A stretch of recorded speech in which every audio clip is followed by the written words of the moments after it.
Everyone, আসসালামু আলাইকুম। আশা করছি তোমরা যে যেখান থেকে আমার আজকের ব্লগটা দেখছো তোমরা সবাই ভালো আছো, সুস্থ আছো। আলহামদুলিল্লাহ আমরাও ভালো আছি। আচ্ছা, তোমরা আমার সেম ডেইলি ব্লগ দেখে মাঝে মধ্যে বোর্ড ফিল করো না? আমি কিন্তু প্রায় বোর্ড ফিল করি। প্রতিদিন একই সময় ঘুম থেকে ওঠা, ঘুম থেকে উঠে পড়তে বসা, তারপর breakfast, shower, prayer, lunch and এভাবে করি সেম রুটিন। মাঝে মধ্যে দেখা যায় এতটাই বোর্ড ফিল হয় যে বিছানা থেকে উঠতে ইচ্ছা করে না, কারণ আমার রুটিনে কোনো নতুনত্ব থাকে না, এমন কোনো এক্সাইটিং কিছু থাকে না যেটার কারণে আমি তাড়াতাড়ি ঘুম থেকে উঠতে চাইবো। আর আমার কাছে যেদিন এরকম বোর্ড ফিল হয় এদিন আমি ট্রাই করি আমার ডেইলি রুটিনে ইন্টারেস্টিং কিছু অ্যাড করার জন্য। খাওয়া, ঘুম মানে একদমই যেগুলো বেসিক কাজ, এগুলো তো আর চাইলে স্কিপ করা যাবে না, বাট আমরা কিন্তু একটু রিঅ্যারেঞ্জ করে নিতে পারি। এই যে যেমন ধরো আজকে কিন্তু ঘুম থেকে উঠে আমি পড়তে বসিনি, ভাবলাম আজকে আগে নিজের ব্রেকফাস্টটা কমপ্লিট করে ফেলা যাক। ইউজুয়ালি তো দেখা যায় আমি ব্রেকফাস্টে চা ছাড়া অন্য কিছু প্রেফার করি না, তবে আজকে ইচ্ছা করলো একটু নুডলস খাওয়া যাক।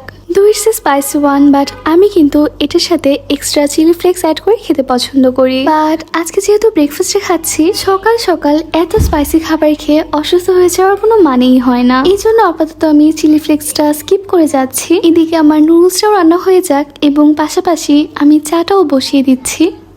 যখন দেখা যায় আমাদের জীবন একটা রুটিনের মধ্যে চলতে থাকে and continuously for a long time আমরা সেম রুটিনে প্রতিদিন ঘুম থেকে ওঠা, ঘুমাতে যাওয়া সবকিছু করছি, তখন আমাদের লাইফটা অনেকটা ডিসিপ্লিনড হয়ে গেলেও এই ডিসিপ্লিনটা মেনটেন করার জন্য কিন্তু অনেকভাবে একঘেয়েমিতা চলে আসে। তো it's a quite natural part of our human life. US এর একটা রিপোর্ট অনুযায়ী অলমোস্ট 60% অ্যাডাল্ট সপ্তাহের একটা দিন হলেও বোর্ড ফিল করে। আর তখন দেখা যায় কোনো কিছুতেই মন বসে না, কোনো কাজ করতে ইচ্ছা করে না। ইভেন আমার তো এমন হলে মানুষের সাথে নর্মাল কনভারসেশনটুকু করতে ইচ্ছা করে না। আই গেস এটা সবার প্রবলেম না, I think it's a problem of being an introvert. শুধু আমরা বড়রাই না, বরং ছোটরাও কিন্তু এই বোর্ডম ফিলিংস এর মধ্য দিয়ে যায়। 2024 সালের 12 এপ্রিলের একটা রিসার্চ রিপোর্ট অনুযায়ী গড়ে প্রায় প্রত্যেকটা বাচ্চা মাত্র 33 মিনিটের মধ্যে বিরক্ত হয়ে যায়। Among them 47% babies don't like to do the same thing for a long time. শুধু বাচ্চাদের কথা বলছি কেন, এই যে আমি এত বড় হয়ে গিয়েছি, I mean I'm comparing with the babies. HSC exam শেষ হওয়ার পর পড়াশোনা ছাড়া কিন্তু আমার একদমই বেকার সময় কাটছে। তোমরা অনেকেই আছো যারা কিনা মোবাইল দেখতে পছন্দ করো, তোমরা হয়তোবা মোবাইল দেখে ভালোই সময় কাটাতে পারবে, তবে আমার প্রবলেম হচ্ছে আমার একটা না বেশি সময় মোবাইলে দেখতে ভালো লাগে না। এই জন্য আসলে সারাদিন নতুন কি করা যায়, নতুন কোনটা করলে আমার কাছে ভালো ফিল হবে, এগুলো ভাবতে ভাবতে আমার দিন যাচ্ছে। আজকে অনেক দিন পরে জার্নালিং করতে ইচ্ছা হলো। ব্রেকফাস্ট করার সময় পিন্টারেস্টে কিছু আইডিয়া দেখছিলাম যে কিভাবে জার্নালিং করা যেতে পারে এখন, এন্ড সেখান থেকে কিছু আইডিয়া নিয়ে আমি আমার জার্নালিং করা স্টার্ট করে দিয়েছি। তোমরা যারা আরো আগে থেকে আমার ভিডিওগুলো ফলো করে আসছো, তোমরা জানো আমি এভরি ইয়ার জার্নাল বুক মেক করি। সেম 2024 এর জন্য করা হয়েছিল, তবে সেটা আমি শুধুমাত্র মার্চ মাস পর্যন্ত প্রপারলি কন্টিনিউ করতে পেরেছি। তারপর যেহেতু আসলে জুন মাসে আমার এইচএসসি এক্সাম স্টার্ট হয়েছে, এই জন্য মোটামুটি এপ্রিল থেকে আমি এক্সট্রা কারিকুলার এসব অ্যাক্টিভিটি থেকে নিজেকে দূরে সরে রেখেছি, যেন প্রপার ফোকাসটা আমি আমার পড়াশোনায় দিতে পারি। এখন যেহেতু ফাইনালি এইচএসসি এক্সাম শেষ হয়েই গিয়েছে, এইবার যে পেজগুলো আমি মেক করা মিস করে ফেলেছিলাম সেগুলো মেক করার পালা। প্রায় 5 মাসের জার্নালিং পেজ কমপ্লিট করা আমার বাকি পড়ে আছে। আজকে ফার্স্টে এপ্রিলেরটা করেছি, তারপর মে, জুন, জুলাই, আগস্টের জন্য পেজ ফাঁকা রেখে ডিরেক্ট আমি চলে এসেছি সেপ্টেম্বর জার্নালিং পেজটা মেক করার জন্য। Cause today is 1st of September। আমি ট্রাই করেছি একদমই সিম্পলের মধ্যে রাখার জন্য ডিজাইনগুলো, অ্যান্ড যে মোস্ট ইম্পর্টেন্ট পার্টগুলো যেমন কোনো ইম্পর্টেন্ট ইভেন্ট কিংবা টু ডু লিস্ট আর আমার মান্থলি গোলগুলো আমি লিখে রাখছি এই পেজগুলোতে। আমার পেজে ইউটিউবে যেহেতু অনেক নতুন ফলোয়ার্স অ্যাড হয়েছে, সেই জন্য তোমরা হয়তো বা রিলেট করতে পারবে না, কজ আমি আমার রিসেন্ট কোনো ভিডিওতে এই জার্নাল বইটা শো করিনি। তোমরা যদি ফুল জার্নাল বইটা দেখতে ইন্টারেস্টেড হও আমাকে কমেন্ট করে জানিও, আমি নেক্সট ভিডিওতে ট্রাই করব তোমাদেরকে ফুল জার্নাল বইটা দেখানোর জন্য। So finally here is my April page. যদিও খুবই সিম্পল রাখা হয়েছে এবার, বাট আমার কাছে মনে হচ্ছে সিম্পলের মধ্যেও কিন্তু দেখতে বেশ ভালোই লাগছে। তোমরা আমাকে কমেন্ট করে জানিও তো আমার জার্নালিং পেজগুলো তোমাদের কাছে কেমন লাগলো।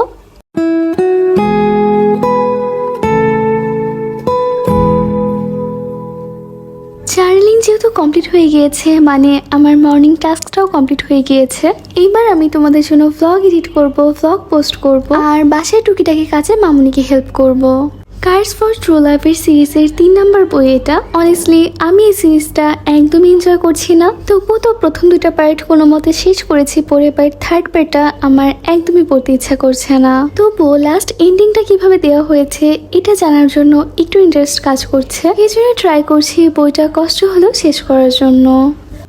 আজকে লাঞ্চের জন্য আমরা সুলতানস্টাইন থেকে বিফ ভুনা অ্যান্ড রোস্ট অর্ডার করেছিলাম। সুলতানস্টাইনের ফুড কোয়ান্টিটি সবসময় অনেক বেশি কম থাকে যদিও, তবে ওদের ফুড টেস্টটা ভালো হওয়ার কারণে ওদের কাছ থেকে বারবার অর্ডার করা হয় আমাদের। অ্যাজ অলওয়েজ আজকেও আমরা ডিসঅ্যাপয়েন্টেড হয়েছি একটু। ওরা আমাদেরকে কলে বলেছিল অর্ডার করার সময় রোস্টের মধ্যে 2টা লেগ পিস অ্যান্ড 2টা ব্রেস্ট পিস থাকবে, তবে পার্সেলটা রিসিভ করার পর দেখলাম যেখানে কোনো লেগ পিসই দেওয়া হয়নি।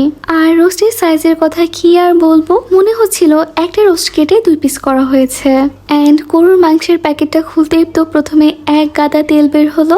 এই হচ্ছে ওভারঅল 3 প্যাকেট বিফ ভুনা। তাও তো আলহামদুলিল্লাহ পোলাওটা বাসায় মেক করেছিল মাম্মা, আদারওয়াইজ কি যে হতো আজকে। সন্ধ্যাবেলা আমরা গিয়েছিলাম ডেইলি শপে কিছু গ্রোসারি শপিং করার জন্য। মান্থলি না, ঠিক উইকলি শপিং বলা যেতে পারে। কিছু প্রয়োজনীয় জিনিসপত্র যেমন নুডলস, বিস্কুট, আয়নের জন্য চকলেট অ্যান্ড যাবতীয় প্রয়োজনীয় জিনিসপত্র, এগুলো কেনার জন্যই আজকে আমাদের বের হওয়া হয়েছে। আমার ছোট ভাই আয়ান, ও যেহেতু এখনো বেশ ছোট, ওকে তো আর কাঁচা বাজারে নিয়ে যাওয়া পসিবল হয় না, তবে আমি আর মামুনি ট্রাই করি যখনই ডেলি শপে আসি তখন ওকে সঙ্গে করে নিয়ে আসার জন্য, যেন আয়ান ছোটবেলা থেকে বুঝতে পারে আমাদের বাসায় নিত্য প্রয়োজনীয় জিনিসপত্র কোনগুলো। প্রয়োজনের বাইরে অতিরিক্ত কিছু কেনাকাটা করে আমাদের অপচয় করা ঠিক হবে না।